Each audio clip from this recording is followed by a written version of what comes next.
నేను థాంక్ ఎన్నో ధ్యానాలు చూసినాను గానీ, మీ ధ్యానం నాకు రిజల్ట్ కనపడింది సార్. అమ్మా, నాన్నని కలపడం ఒకటి. నా హ్మ్. కూతురికి బుక్స్ తీసుకోవడానికి కూడా డబ్బులు లేదు. ఎలా అంటే 10,000 ఎట్నుంటొచ్చిందో గూడా తెలీదు సార్. హ్మ్. ప్లస్ నైటొచ్చేసి నాది తాళిబట్టు చైన్ పెరిగిపోయింది సార్. ఓకే. అది ఎలా చేపిచ్చుకోవాలా డబ్బులు లేదు అని నేను ఆలోచిస్తాంటే పోయి హ్యాండ్ బ్యాగ్ ఓపెన్ జేస్తే దాంట్లో 50,000 కట్ట కనపడింది సార్. ఓహ్! గ్రేట్. గ్రేట్. గ్రేట్. ఆ! నాకు చ హ్మ్. నాకైతే చాలా ఆనందంగా ఉంది సార్ మీరు నా జీవితంలోకి రావడానికి. మీకి, విశ్వానికి మనస్ఫూర్తిగా కృతజ్ఞతలు తెలుపుకుంటున్నాను సార్. విశ్వం విజయ్ గారిచే నిర్వహించబడే advance law of attraction class కి ఫ్రీగా అటెండ్ అవ్వాలి అనుకుంటే కామెంట్ సెక్షన్ లో ఉన్న గూగుల్ ఫామ్ ని ఫిల్ చేయండి లేదా డిస్ప్లే అవుతున్న నెంబర్ కి కాల్ చేయండి. ఎంతవరకు స్ట్రెస్ తీసుకోవాలి? ఒత్తిడి అనేది అసలు అవసరమా? లా ఆఫ్ అట్రాక్షన్ అసలు ఏం చెప్తుంది? అవునండి. అంటే ఇక చూడండి, మనం ఎంత రిలాక్స్‌గా ఉంటే అంత గ్రోత్ అవుతాం అంటారు. ఓకే. బట్ ఒకటి గుర్తుంచుకోండి. ఏదైనా సరే ప్రెషర్ లేకపోతే మూమెంటమ్ ఉండదండి. అంటే నేనెళ్ళాలి అక్కడికి. ఒక రీజన్ ఉన్నప్పుడు మన మూమెంటమ్ అనేది వస్తదండి. సపోజ్ ఇక్కడ నుంచి నేను ఢిల్లీకి వెళ్ళాలి. ఢిల్లీకి ఎందుకు వెళ్ళాలి? ఒక పని ఉంటేనే కదా మనం వెళ్ళేది. పని లేకపోతే మనం వెళ్ళం. అంటే లిటిల్ బిట్ టెన్షన్ అంటే కొంచెం ప్రెషర్ ఉంటే బెటరే. అంటే టెన్షన్ అవసరం లేదు. ప్రెషర్ అనేది ఒత్తిడి ఉంటే మీరు చూడండి, వాటర్ గూడా ఆ ప్రెషర్ యొక్క డిఫరెన్స్ వల్లనే మూమెంటమ్ అనేది ఉంటుంది, వాటర్ ఫోర్స్. అందుకు ఇది ఒక బెలూన్ చూసినట్టయితే జ్యోతి గారు చూడండి. ఈ బెలూన్‌లో గనక మనం ఎయిర్ నింపితే ఇప్పుడు చూడండి, ఎలాంటి ఏమి లేదు దీనికి. బట్ ఎప్పుడైతే దీనికి ఎయిర్ వస్తే దానికి ఒక షేప్ అనేది రావడం జరుగుతుంది చూడండి. ఒకవేళ గనక లోపల ఉన్న ప్రెషర్ ఎక్సీడ్ అయితే ఏమవుతది? బర్స్ట్ అయిపోద్ది. పేలిపోద్ది. అసలు లోపల ఏం ప్రెషర్ లేకపోతే చూడండి నార్మల్ స్థాయి. అంటే హ్మ్. మనిషి గూడా ఇలాగండి. హ్మ్. సింపుల్ అండి. బెలూన్స్ మనకి ఇది గనక అర్థమైందనుకోండి, మొత్తం లైఫ్ అర్థమైపోయినట్టే. ప్రెషర్ ఎక్కువైపోతే ఫస్ట్. బట్ ప్రెషరే లేకపోతే మూమెంటే ఉండదు, షేప్ ఉండదు. అంటే అదే విధంగా లైఫ్‌లో గూడా ఏదైనా సాధించాలి అంటే ఉండాలి. బట్ అది ఎక్సీడ్ అవ్వకూడదు. మరి ఎక్సీడ్ అవ్వకుండా ఉండాలంటే ఏం చేయాలి? మెడిటేషన్ చేయాలి. ఇప్పుడు మరి మనీ గురించి ఆలోచిస్తే మనం ఏం చేయాలి? మనీ మెడిటేషన్ చేయాలి. మరి మనీ మెడిటేషన్ అంటే ఏంటి?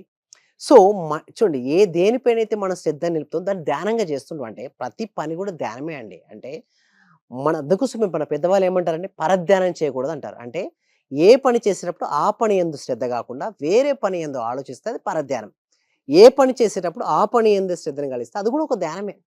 సో, ఇక్కడ కూడా మన దాంట్లో సక్సెస్ అవ్వాలి అంటే ధ్యానం చేయాలి. మరి దేనిపై ధ్యానం చేస్తే అదొస్తది. సో, దేనిపై ధ్యాస పెడితే అదొస్తది కాబట్టి, మనం దేనిపై ధ్యాస పెట్టాలి ఇక్కడ మనం సబ్జెక్ట్‌లో ఇక ప్రకారం చూస్తే మనీ గదా! మనీపై ధ్యానం చేయాలి. మరి మనీ ధ్యానం మెడిటేషన్ ఎలా చేయాలి? అయితే దానికంటే ముందుగా 4 స్టేట్ ఆఫ్ మైండ్స్ ఉంటాయండి. అవేంటి అంటే beta state of mind, okay, alpha state of mind, theta state of mind, delta state of mind అని 4 స్టేట్ ఆఫ్ మైండ్స్ ఉంటాయి. బీటా స్టేట్ ఆఫ్ మైండ్ ఇప్పుడు నేను మాట్లాడుతున్నాను, మీరు వింటున్నారు. మీరు మాట్లాడుతున్నారు, నేను వింటున్నాను. ఇది బీటా స్టేట్ ఆఫ్ మైండ్ అంటారు. అంటే చాలా థాట్స్ ఉంటాయి. ఇక్కడ మనం మాట్లాడుతున్నప్పటికీ మన మనసులో ఏదేదో ఆలోచనలొస్తుంటాయి. ప్రతి ఆలోచన శక్తి బయటికి వెళ్తుంది. ఆలోచన రూపంలో శక్తి వెళ్తుంది. ఎంత ఎక్కువగా ఆలోచనలు రిలీజ్ అవుతుంటే అంత శక్తిని మనం కోల్పోతుంటాం. ఒక వ్యక్తి సాధ్యమైనంత వరకు ఆలోచన తగ్గించుకున్న కొద్దీ శక్తి పెరుగుద్ది. సో, బీటా లెవెల్‌లో హెవీగా వస్తాయి థాట్స్. అదే ఆల్ఫా స్థితికొచ్చేసరికల్లా ఆలోచన తగ్గుతూ ఉంటాయి. ఆలోచన తగ్గుతున్న కొద్దీ సంకల్ప శక్తి పెరుగుతుంటుంది. ఏంటండి? ఆలోచనలు తగ్గుతుంటే కొద్దీ సంకల్ప శక్తి పెరుగుతుంది. అదే టీటా స్థాయికొచ్చేసరికల్లా గూడా థాట్‌లెస్ స్టేజ్‌కి, మైండ్‌ఫుల్ స్టేట్‌కొచ్చేస్తారు. ఎప్పుడైతే మైండ్‌ఫుల్‌నెస్‌గా ఒక ఆలోచన రహిత స్థితికి వెళ్ళిన తర్వాత, మీరు గనక ఆ ఆలోచన గనక రిలీజ్ చేస్తే, ఇది జరగాలి అని గాని, జరుగుతుంది అని గాని నమ్మి, ఒక చిత్రాన్ని మీరు చూసినప్పుడు మీ మనసులో, అది రియాలిటీకొస్తుంది థీటా స్టేట్‌లో. దీని గురించి ప్రాక్టికల్ క్లాసెస్ ఉంటాయండి. 6 డేస్ అందులో క్లియర్‌గా ఎక్స్‌ప్లెయిన్ చేస్తాను థీటా స్టేట్ గురించి. Next delta. ఇది మనకు అనవసరం డెల్టా. ఎందుకంటే, కలలు రానటువంటి, కలత లేనటువంటి గాఢ నిద్రా స్థితి డెల్టా స్థితి. ఇది గూడా మనకనవసరం. బీటా అనవసరం అండ్ డెల్టా అనవసరం. మనకేమవసరం అండి? Alpha and theta. ఆల్ఫా ఎక్కడైనా సరే స్టార్టింగ్ స్టేట్ మెడిటేషన్‌లో మనకు దొరుకుతుంది. బట్ టీటా అంటే ఏంటంటే డీప్ మెడిటేషన్ స్థితి. అంటే ఋషులు, మునులు, యోగులు, సిద్ధులు ఆ టైప్ కల్లా గూడా వాళ్ళ యొక్క మానసిక స్థితి అంటే వాళ్ళ మైండ్‌ని జయించిన వారు. ఎవరైతే వారి మనసును జయిస్తారో వారు విజేతలుగా మిగులుతారు. అంటే మన మనసును జయిస్తే మన మనసే మనకు మంచి మిత్రుడు. ఒకవేళ మన మనసును జయించకపోతే మన మనసే మనకు చెడ్డ శత్రువు. మన మనసు మంచి మిత్రుడు కావాలి అన్నా, లేదా చెడ్డ శత్రువు అవ్వాలన్నా ఎవరికైనా చెప్పండి మనమే. అంటే ఒక ప్రాపర్ ట్రైనింగ్ అనేది అవసరం అండి. అయితే మనకు 6 డేస్ ప్రాక్టీస్‌ని ప్రాపర్ ట్రైనింగ్ ఇస్తాను. దీని తర్వాత టీటా స్టేట్‌కి వచ్చి మనీ మెడిటేషన్ అంటే ఏంటంటే, ఏదైనా కొన్ని అఫర్మేషన్ తీసుకోవచ్చండి. ఐ యామ్ రిచ్ గానీ, ఐ యామ్ మనీ మ్యాగ్నెట్ గానీ, డబ్బు నాకు వివిధ సోర్సెస్ ద్వారా మల్టిపుల్‌గా నా దగ్గరకు వస్తుందని గానీ, ఏదైతే ఆలోచన గనుక మీరు పదే మీ మనసు నుంచి వెళ్తారో, you will become like that. ఇప్పుడున్నటువంటి మన జీవితం ఏదైతే ఉందో, మన గతం జీవితపు యొక్క ఆలోచనల యొక్క ఫలితమే ఈ రోజటి మన జీవితం.